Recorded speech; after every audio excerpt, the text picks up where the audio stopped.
एक बार फिर से सभी प्यारे दोस्तों को जेएमएस एकेडमी में आपका हार्दिक स्वागत करता हूं। आज आपके लिए देखेंगे जिसमें क्लास 10 वालों के लिए फिजिक्स वाले पार्ट में हम आपको न्यूमेरिकल करा रहे हैं, जिसको हम आंकिक प्रश्न कहेंगे। तो दोस्त आपने देखा कि पार्ट 1 भी हम आपको करा चुके हैं, ठीक है। तो आज जो हमारा चलेगा वो पार्ट 2 रहेगा, ठीक है। तो जिसमें पार्ट 1 में आपने देखा कि आपने 1 से 10 तक सारे क्वेश्चनों को हमने सॉल्व करा दिया है, जिससे अवतल दर्पण संबंधित हालांकि क्वेश्चन हो चुके हैं, ठीक है। तो आज जो हम बात करेंगे 11वें क्वेश्चन से बात करेंगे। 11वां क्वेश्चन भी अवतल दर्पण से संबंधित ही रहेगा और उसके बाद हम बात करेंगे उत्तल दर्पण से संबंधित, ठीक है। तो कुछ क्वेश्चनों को आज हम सॉल्व करने की कोशिश करेंगे। चलिए देखते हैं क्वेश्चनों को। तो सबसे पहले आपके सामने क्वेश्चन लगा हुआ है स्क्रीन पे, और आप भी कोशिश करें कि क्वेश्चन को पहले सॉल्व करने की कोशिश करें, उसके बाद ही क्वेश्चन को मिलाएं, देखें सही है या गलत है। तो इसमें देखिए सबसे पहले आपको ये मालूम होना चाहिए भैया कि अवतल दर्पण है। तो अवतल दर्पण में सारी दूरियां माइनस में होती हैं, हमने आपको पहले वीडियो में बता चुके हैं। उनसे संबंधित फार्मूलों के बारे में हमने चर्चा कर लिया है, ठीक है। तो आज जो हम बात करेंगे वो अवतल दर्पण संबंधित चीज़ों पर बात करेंगे, और हालांकि थोड़ा सा हम आपको बताने की कोशिश करेंगे बेसिक। देखिए अवतल दर्पण में आप चाहे अगर u की बात करेंगे तब भी आप माइनस में लेंगे, अगर v की बात करेंगे तब भी माइनस में लेंगे, f की बात करें तब भी माइनस लेंगे, r की बात करें तब भी किस में लेंगे, माइनस में लेते हैं, ठीक है। सारी दूरियां माइनस में होती हैं। और इसे क्या कहा जाता है, तो भैया देखिए दर्पण में सारी दूरियां मुख्य ध्रुव से नापी जाती हैं। मुख्य ध्रुव से वस्तु की दूरी है ये, और मुख्य ध्रुव से प्रतिबिंब की दूरी है, मुख्य ध्रुव से फोकस की दूरी है, मुख्य ध्रुव से वक्रता त्रिज्या है ये, ठीक है। और उसके बाद इनका जो संबंध होता है 1/f 1/b प्लस 1/ क्या होता है u, ये इनका एक संबंध होता है किसमें, u और f के बीच में। u भी f के बीच में एक संबंध है, रिलेशन, उसको हमने यहाँ पे निकाला है। साथ ही साथ दोस्त यहाँ पर अगर रेखीय आवर्धन की हम बात करते हैं तो -m/a क्या होता है, b होता है, ठीक है।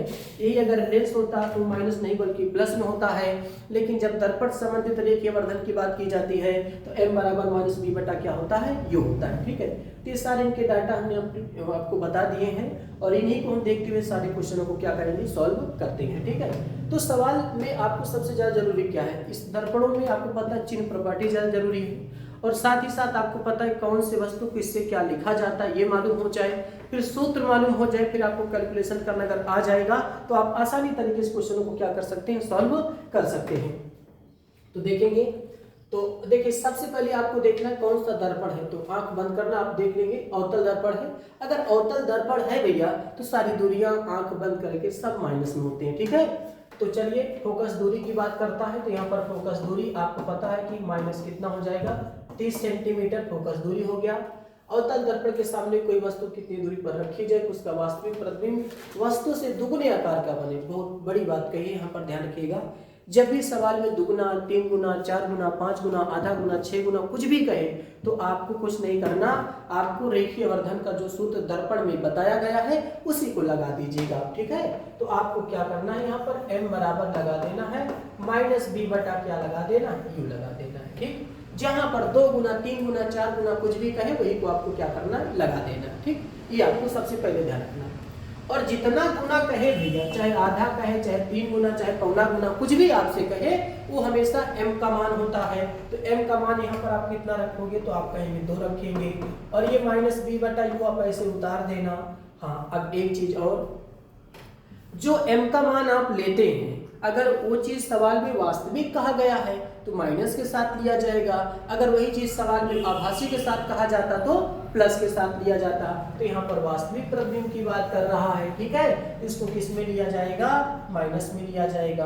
तो ये माइनस से माइनस कट गया, इधर गुणा करेंगे तो b बराबर आपके पास कितना आ जाता है, 2u आ जाता है। उसके बाद b बराबर 2 गुणे, और u का मान आपके पास कुछ दिया है तो नहीं दिया तो कोई बात नहीं है इसमें, है ना, डरने की थोड़ी बात है कि दिया है कि नहीं दिया। तो आपके पास यहाँ पे आपने b की वैल्यू क्या करा, निकाल लिया है, और आपको यहाँ पर फोकस दूरी भी पता चल गया है, ठीक। अब आपको क्या करना है, क्या कहता है कि वस्तु की कितनी दूरी पर वस्तु की दूरी ज्ञात करना है। तो पहले आप सूत्र लगाएंगे 1/f 1/b प्लस 1/ कितना लगाएंगे, u लगाएंगे, ठीक। उसके बाद f की वैल्यू कितना है, तो आप कहेंगे -30 है भैया, और b की वैल्यू कितना है, तो 1/2u है, और यहाँ पर 1/ आपने क्या कर दिया, u कर दिया, ठीक। उसको आपने आराम से रखा। अब आपको पता है कि इनको आपको त्रिज्या गुणा करना होता है, तो 1 बटा माइनस का 30 बराबर, तो u प्लस आपके पास कितना 2u बटे u गुणे आपके पास कितना हो जाएगा 2u, ठीक है। तो 1 बटा माइनस 30 बराबर, तो ये आपका जोड़ेंगे तो कितना आ जाएगा 3u और बटा u गुणे आपके पास कितना 2u, तो u से u क्या होगा कैंसिल हो जाएगा। अब इधर गुणा करेंगे तो 2u बराबर, देखिए 30 तिहाई कितना माइनस का 90 और 2 से काट दिया तो भैया कितना आएगा 45। तो वस्तु की दूरी हालांकि आपने कितना निकाल लिया माइनस 45 निकाला, ठीक है। तो वस्तु की दूरी कितना आ जाता है 45 सेंटीमीटर दूरी पर वस्तु को रखा जाएगा, ठीक है। अगर यही b का मान निकालना चाहते हैं तो यहाँ पे रख दीजिए आप, तो आपके पास 2 गुणे माइनस 45, तो v बराबर आपके पास कितना आ जाएगा माइनस का 90 सेंटीमीटर आ जाएगा। ये प्रतिबिंब की स्थिति आ जाती है, यानी प्रतिबिंब की दूरी आ जाती है। तो प्रतिबिंब की दूरी माइनस का 90 सेंटीमीटर आ गया, और साथ ही साथ आपने देखा कि वस्तु की दूरी कितना आ जाता है माइनस का 45 सेंटीमीटर आ जाता है। तो ये आपका सवाल नंबर 11 हो जाता है, ठीक है। उसके बाद सवालों को आप नोट करेंगे, अगर आप देखते अगर आप लगा पाते तो लगाएंगे, और नहीं लगा पाते तो आप क्वेश्चनों को नोट भी कर लेंगे। साथ साथ में हम क्वेश्चन पे चलते हैं अगले क्वेश्चन पे, ठीक है। तो भाई अगला जो क्वेश्चन आपके सामने दिया है स्क्रीन पे, उसको देखिए, उसको लगाने की कोशिश करिए। तो आपके सामने आपके पास जो क्वेश्चन दिया गया है देखेंगे।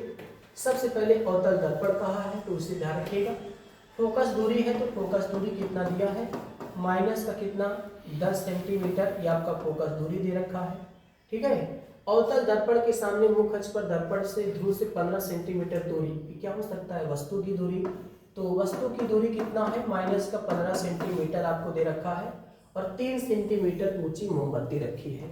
अगर दर्पण के सामने एक कोई मोमबत्ती को रखते हैं तो एक वस्तु का वो कार्य करता है, वो वस्तु की लंबाई दे रखा है, ठीक है। तो यहाँ से O का मान आपके पास कितना आ जाएगा दोस्त 3 सेंटीमीटर आ जाएगा। प्रतिबिंब की स्थिति ज्ञात कीजिए, तो B ज्ञात करना है। तो जब भी प्रतिबिंब की स्थिति कहेगा तो आपको हमेशा B ज्ञात करना है। अरे भैया आकार अगर कहता है तो आकार में आपको I बराबर क्या करना है क्वेश्चन मार्क लगाना है, I ज्ञात करना है। आकार का मतलब वही प्रतिबिंब की लंबाई आपको ज्ञात करना है, इसको आपको लगा देना है, ठीक। तो सबसे पहले आपको V ज्ञात करना पड़ेगा, तभी आप I ज्ञात कर पाएंगे।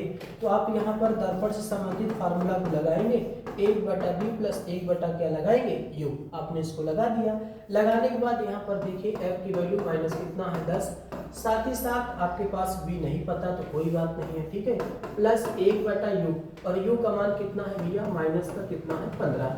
तो यहाँ से 1 माइनस का 10 बराबर 1/b, तो माइनस 1 कितना आ जाएगा 15, इधर लाइए तो 1 माइनस 10 प्लस 1 आपके पास 15 बराबर 1 कितना आ जाएगा b आ जाएगा। ये माइनस इधर लेके आएंगे तो क्या हो जाएगा प्लस हो जाएगा। अब ये 15 1 कम 15 माइनस का 10 बटे माइनस 10 पूरे आपके पास कितना 15 बराबर 1 कितना आ जाएगा b। तो यहाँ से आप इसको काटा पीटी करेंगे तो आपके पास कितना बचेगा 5 बटे माइनस 10 पूरे आपके पास 15 बराबर आपके पास कितना आएगा b।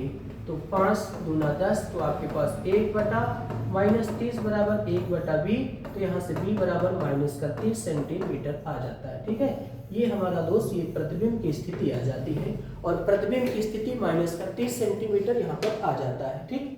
और उसके बाद कहता है आकार ज्ञात करना है, तो फिर कुछ नहीं करना, आपको क्या करना है भैया m बराबर माइनस b बटे क्या लगा देना u, और m के स्थान पे I बटा o लगा देना है, माइनस b बटा क्या कर देंगे u कर देंगे। आइए जरा देखते हैं, I हमें ज्ञात करना है, ठीक है, और o का मान कितना दिया है शायद 3 सेंटीमीटर दिया है, और b माइनस पहले से है, यहाँ का माइनस इसको क्या कर देता है प्लस कर देता है 30 बटे, और u आपके पास कितना है देख सकते हैं माइनस का 15 हुआ है, तो यहाँ पर माइनस का 15 रख देंगे आप, और 15 दूनी 30 कर देंगे, 3 दूना कितना 6, तो माइनस का 6 सेंटीमीटर, ये हमारे पास I का मान आ जाता है, ठीक है। तो I का मान कितना आ गया माइनस का 6 सेंटीमीटर आ जाता है।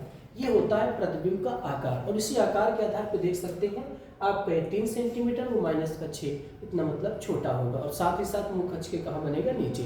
अगर हम प्रकृति की बात कर लेते हैं, अगर इसकी हम प्रकृति अगर आपसे पूछ लेता है तो आप क्या बताएंगे, तो वास्तविक का उल्टा। ध्यान दीजिए अगर माइनस में है तो आपको वास्तविक का उल्टा, और वस्तु से क्या होगा छोटा, क्योंकि भाई ये प्लस में और क्या है माइनस में, तथा वस्तु से क्या होगा, तथा वस्तु से वस्तु से क्या होता है, ये छोटा होता है, ठीक है।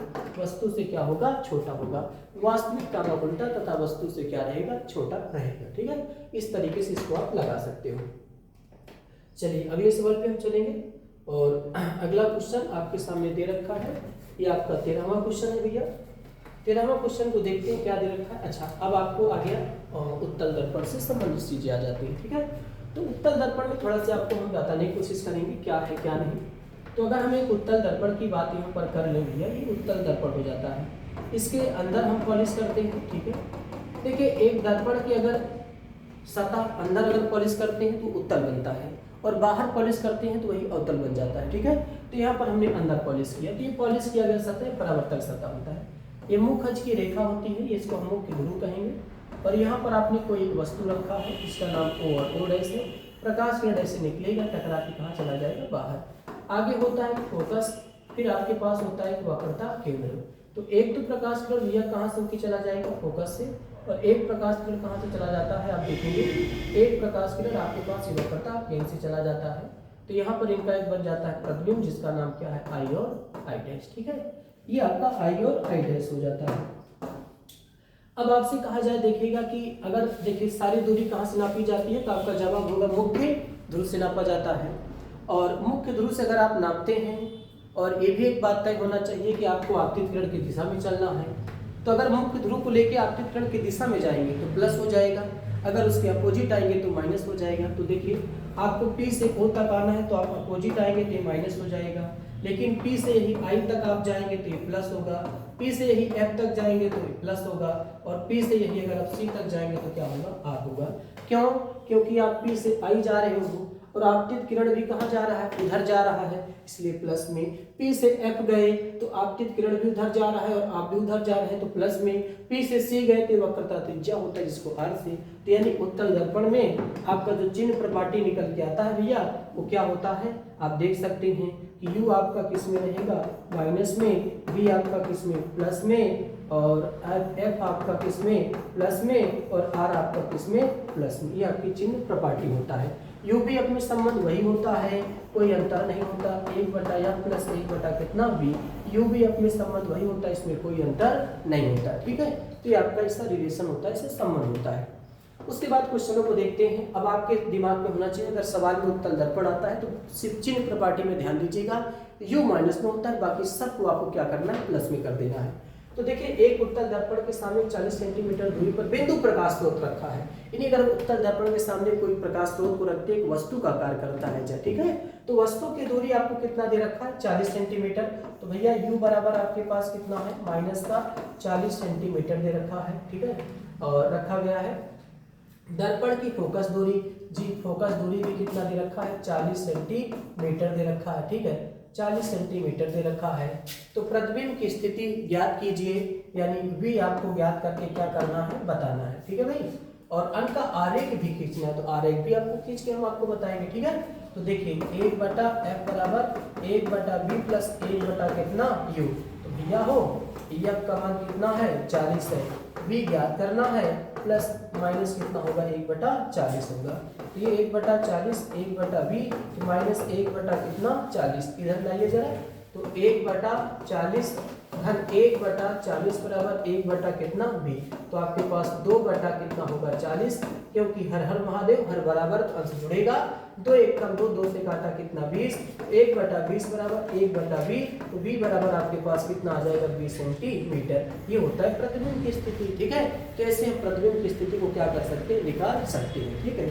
अब आपसे कहता है इसका किरण आरेख बनाइए। तो किरण आरेख बहुत ही आराम से आप बना सकते हो, इसमें कोई दिक्कत नहीं है, ठीक है। तो चलिए आपको बना के यहाँ पर दिखाते हैं, इसको थोड़ा सा हटा देंगे।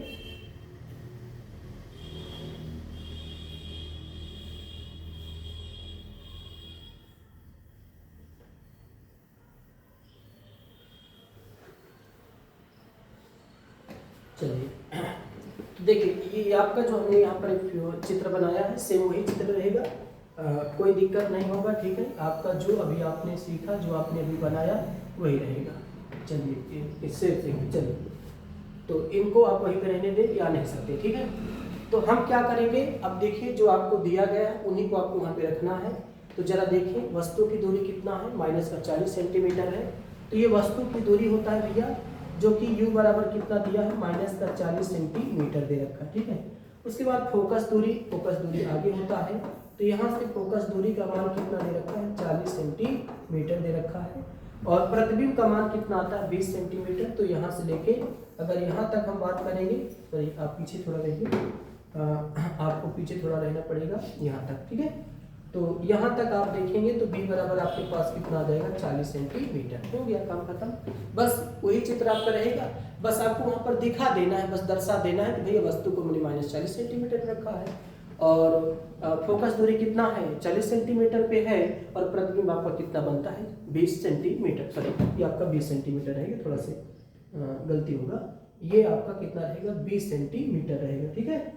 तो यहाँ पर आपको कितना करना है, 20 सेंटीमीटर करना है, ये आपका 20 सेंटीमीटर रहेगा।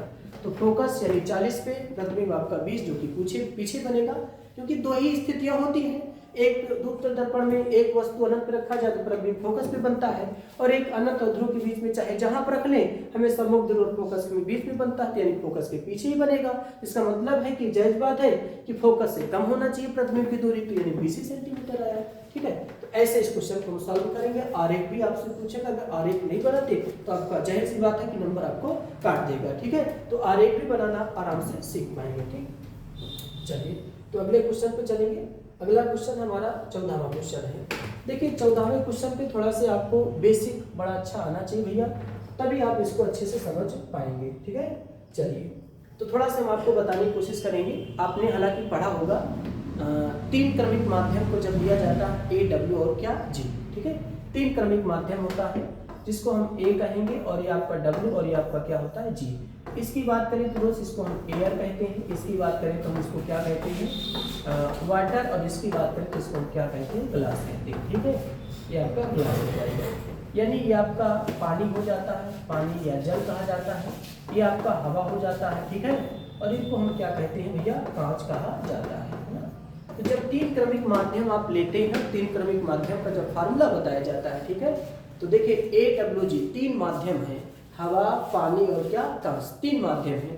3 माध्यम से संबंधित जो आपका फार्मूला होता है वो आपने अच्छे से पढ़ा होगा कि WNG बराबर आपके पास कितना होता है दोस्त, ANG बटे आपके पास कितना होता है, ANW होता है। ये आपका फार्मूला होता है कब, जब 3 क्रमिक माध्यम की कोई अगर बात करता है तब। अगर कोई बात करे कि 3 क्रमिक माध्यम का फार्मूला बताइए या उससे रिलेटेड आपके एग्जाम में कोई सवाल आ जाता है, तो आपको यही से सवाल को क्या करना है, इसी तरीके से क्रम से आपको क्या करना है, लगा देना ए, डब्ल्यू और क्या, जी। तो WNG बराबर ANG बटे क्या, ANW। इसको पढ़ते कैसे हैं जरा देखें। तो आप देखिए ये पानी, ये आपका जो वाटर है WNG, ठीक है। तो आप ये कह सकते हैं, देखिए कांच के सापेक्ष आपका जो पानी का अपवर्तनांक होगा, एक कांच के सापेक्ष हवा का अपवर्तनांक हो जाएगा, और एक पानी के सापेक्ष क्या, हवा का अपवर्तनांक हो जाएगा। ये सापेक्षता तय करता है। एन आपको क्या बताता है, 2 माध्यमों के बीच में सापेक्षता बताता है, आपको अलग करने की बात करता है, आपको जोड़ने की बात करता है, वो सापेक्षता को दर्शाता है, ठीक है। 2 माध्यम दिया गया है, तो उसी चीज को हम लेके यहाँ पर हम फार्मूला बनाने की कोशिश करेंगे। अगर उसको आप लेके चलेंगे तो सवाल कभी नहीं लगा पाएंगे, लेकिन हाँ उसी को एकदम सीधा क्राइटेरिया आपका जो दिया गया है, जो उसी तरीके से हम पूरा फोकस करेंगे तो हम हो सकता है क्वेश्चन को आराम से सॉल्व करेंगे।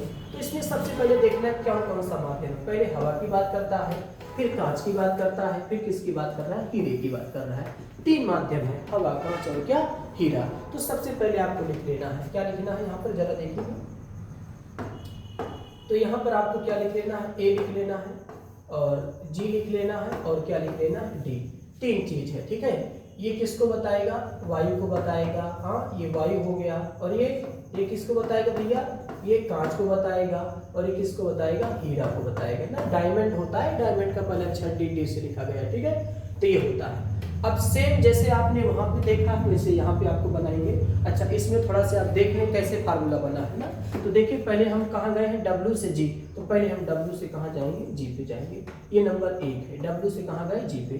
फिर हम A से कहाँ जाएंगे, तो A से आपको कहाँ जाना पड़ेगा, G पे। 2 नंबर हो गया, ठीक है, A से G पे। इसको देखिए फिर A से हम कहाँ जाएंगे, W पे आपका क्या हो गया, 3 नंबर हो गया, ठीक। तो उसी क्रम से यहाँ भी चलेंगे। देखिए पहला क्रम क्या है, आप दूसरे से कहाँ गए हैं, तीसरे में, तो हम भी दूसरे से कहाँ जाएंगे, तीसरे में जाएंगे, ठीक है। हम भी दूसरे से तीसरे में आ जाएंगे, ठीक है, दूसरे से कहाँ जाएंगे, तीसरे में, ये पहला क्रम। तो आपको क्या लिखना पड़ेगा, GND लिखना पड़ेगा, ठीक है भैया। और उसके बाद आपको पता है कि हम पहले से कहाँ जाएंगे, तीसरे में जाएंगे। तो आप पहले से तीसरे में जाएंगे तो क्या हो जाएगा, AND। फिर उसके बाद दूसरे से आपको क्या जाना, पहले से कहाँ, तीसरे में, दूसरे में। तो आप क्या लिखेंगे, ANG लिखेंगे, ठीक है। अब उसको देख के चलते तो ANG तो ऊपर लिखा है, फिर तो आप गलत कर देते ना। तो आपको उसी क्रम के हिसाब से चलना है और यहाँ चलना है। वहाँ देखिए पहले हम दूसरे से तीसरे में गए हैं, है ना, दूसरे से तीसरे में। फिर हम कहाँ गए हैं भैया, पहले से तीसरे में गए हैं। फिर कहाँ गए हैं, पहले से दूसरे में गए हैं। तो ऐसा यहाँ भी चले, दूसरे से तीसरे में, पहले से तीसरे में, पहले से दूसरे में, ये हमने चला। अब इसी हिसाब से इसको हमको लगाना है, ठीक है। अब अच्छा इसमें देखिए, वायु के सापेक्ष 5 का अपवर्तनांक, तो क्या लिखेंगे भैया इसको, ANG। ANG का मान 1 दशमलव कितना आएगा, 50 आएगा। फिर कहता है कांच के सापेक्ष हीरे का अपवर्तनांक, तो कितना होगा, GND, कितना है, 1.61 दे रखा है। फिर वायु के सापेक्ष हीरे का अपवर्तनांक, तो AND, तो 1 ये आप तो ज्ञात करना है भैया, है ना, इसे तो आपको ज्ञात करना है। तो ये आपको क्वेश्चन मार्क लगा दिए, आपको ज्ञात करना है ना। तो जो दिया हो उसी को आप लिख लेंगे। उसके बाद जरा देखते हैं, सारे मानों को यहाँ पर रखेंगे। तो 1.61 बराबर, और AND हमें तो ज्ञात करना है, AND और ANG का मान 1 दशमलव कितना है, 50 है। इनको मल्टीप्लाई करेंगे तो आपके पास AND बराबर 1.61 गुणे 1 दशमलव कितना आपका 50, ठीक है। अब जैसे यहाँ पर आपको दशमलव में गुणा आ जाता है तो आप परेशान हो जाते हैं, तो परेशान ना हो, दशमलव को पहले आप भूल जाए कि दशमलव भी नाम का कोई चीज होता है, आप पहले भूल जाइए। आप 161 को और 150 में आप क्या करें, गुणा करें, ठीक है। 161 में 150 से आप गुणा करें। जब गुणा कर लेंगे तो देखिए 0 का 0 होगा, 0 का 0 0 0 होगा, ठीक है। फिर 5 से 5 एक का 5, 5 छक्का कितना 30, 3 है, 5 एक का 5 दिन कितना 8 है। ये काटे उल्टा करेंगे, 1 एकम 1, 1 छक्के 6, 1 एकम कितना 1। ये 0, ये आपका 5, ये आपका कितना 1, 8 छक्के कितना 14, ये कितना 2। तो आपके पास कितना आ जाता है दोस्त, आप देख सकते हैं। तो आपके पास AND बराबर 2, देखिए 24,150 आपका आ जाता है। तो ये हमने लिख दिया। अब आपने लिख दिया, ठीक है, कोई बात नहीं। अब यहाँ पे थोड़ा गिनने कई अंक के बाद दशमलव था, तो यहाँ पर 2 और यहाँ पर कितना 2 कितना 4 अंक के बाद। तो आपको दाएं तरफ से 4 अंक के बाद दशमलव को लगा देना है, ठीक है। तो देखिए गिनिए 1 2 3 और कितना 4, लीजिए 4 अंक के बाद लगा दिया। और इसको थोड़ा से आपको कुछ छोड़ देना पड़ेगा, तो 2.41, ठीक है। देखिए छोड़ते वक्त संख्या विषम है तो कोई दिक्कत नहीं होता, आपको आराम से लिख देना है, ठीक है। सम होता तो एक जुड़ के आगे आता है, बाकी विषम है तो कोई स्थिति नहीं है। तो AND बराबर 2.41 आ जाएगा ना, ये आपका फुल आपका आंसर आ जाएगा।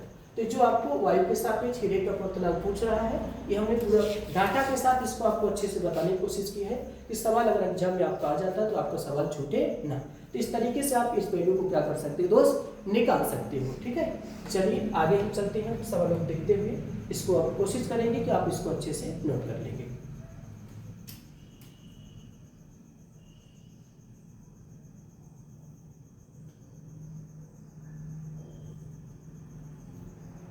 चलिए, तो आपका ये सवाल दिया गया है, इसको थोड़ा सा आपको ध्यान से देखना है, ठीक है भाई। अच्छा, सबसे पहले इसमें भी आपको क्रम लिखना है। वायु कह रहा है तो A लिख दिया, पारदर्शी द्रव की बात करता है तो आपकी G लिखेंगे, और कांच की बात करता है तो सॉरी ये द्रव है तो L से और कांच है तो G से, ठीक है।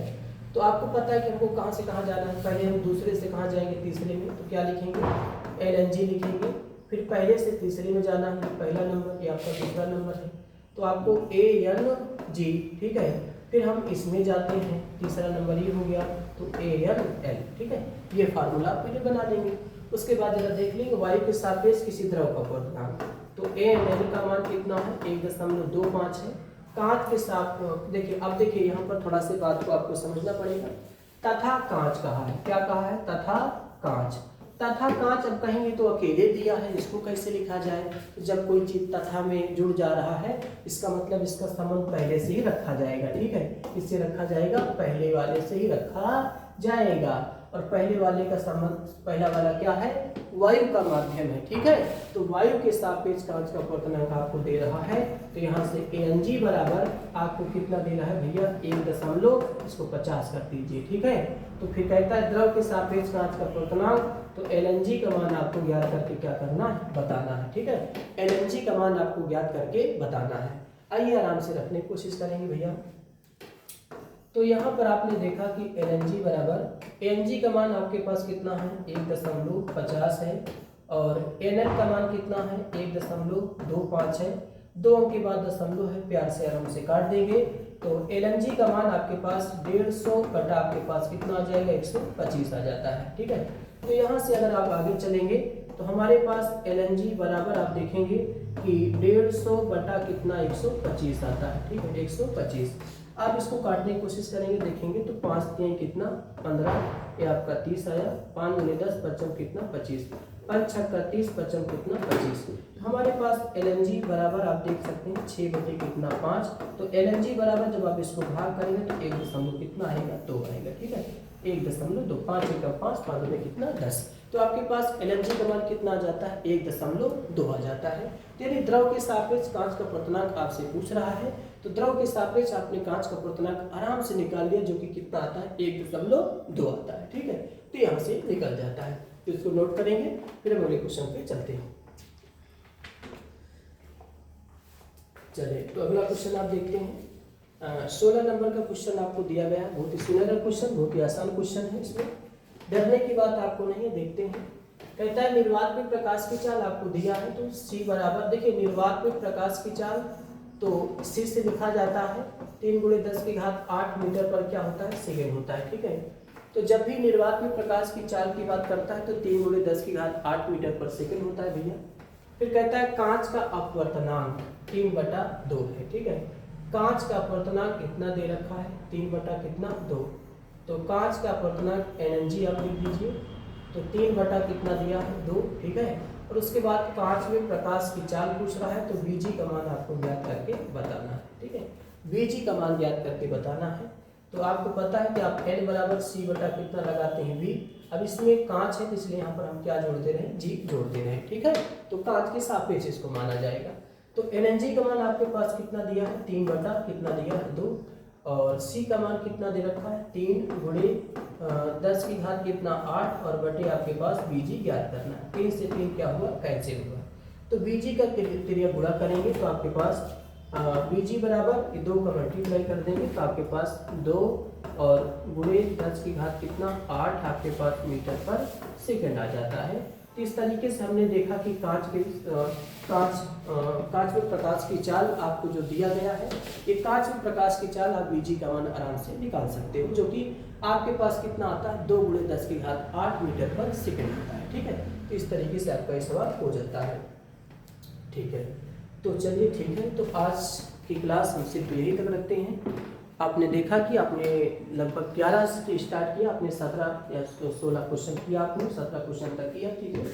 अब जो क्वेश्चन करेंगे हम अगले पार्ट में करेंगे, ठीक है। तो आज की वीडियो सिर्फ यही तक रखते हैं, ठीक है। जय हिंद, जय भारत।